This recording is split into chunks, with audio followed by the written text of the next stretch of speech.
আসসালামু আলাইকুম আমার প্রিয় ভাই ও বোনেরা। আশা করি আল্লাহর রহমতে সকলেই ভালো আছেন।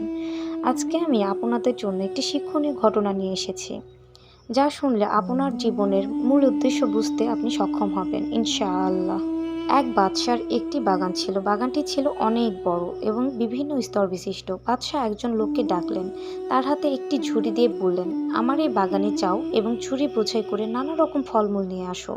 তুমি যদি ঝুড়ি ভরে ফল আনতে পারো আমি তোমাকে পুরস্কৃত করব, কিন্তু শর্ত হলো বাগানের যে অংশ তুমি পার হবে সেখানে তুমি আর ফিরে যেতে পারবে না।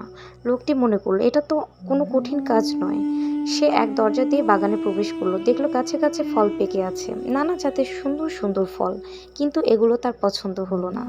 সে বাগানের সামনের অংশে গেল, এখানকার ফলগুলো তার কিছুটা পছন্দ হলো, কিন্তু সে ভাবলো আচ্ছা থাক, সামনের অংশে গিয়ে দেখি, সেখানে হয়তো আরো উন্নত ফল পাবো, সেখান থেকেই ফল নিয়ে ঝুড়ি ভরবো। সে পরের অংশে এসে অনেক উন্নত মানের ফল পেল। এখানে এসে তার মনে হলো এখান থেকে কিছু ফল ছিঁড়ে নিই, কিন্তু পরক্ষণে ভাবতে লাগলো যে সবচেয়ে ভালো ফলই ঝুড়িতে নিবে।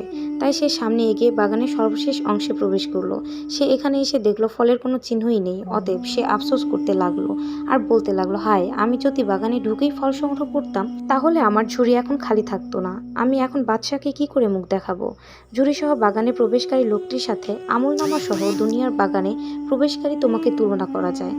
তোমাকে নেক কাজের ফল ছিঁড়তে বলা হয়েছে, কিন্তু তুমি প্রতিদিনই ভাবো আগামীকাল থেকে ফল ছেঁড়া আরম্ভ করব। আগামী দিন করতে করতে তোমার জীবনে আর আগামী দিন আসবে না। এভাবে তুমি শূন্য হাতে আল্লাহর সামনে হাজির হবে।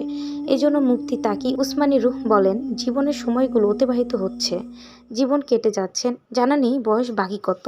সুতরাং নেক কাজের বাসনা জাগ্রত হওয়ার সাথে সাথে তা করে ফেলো। কে জানে কিছুক্ষণ পরে মনের এ আগ্রহ থাকবে কিনা, এটাও জানা নেই একটু পরে বেঁচে থাকবো কিনা। যদিও বেঁচে থাকি হয়তো দুনিয়ার কোনো ব্যস্ততার সামনে এসে পড়বে। অতএব নেক কাজ যখনই করতে মন চায় তখনই করে নাও, জীবন থেকে ফয়দা লুটে নাও।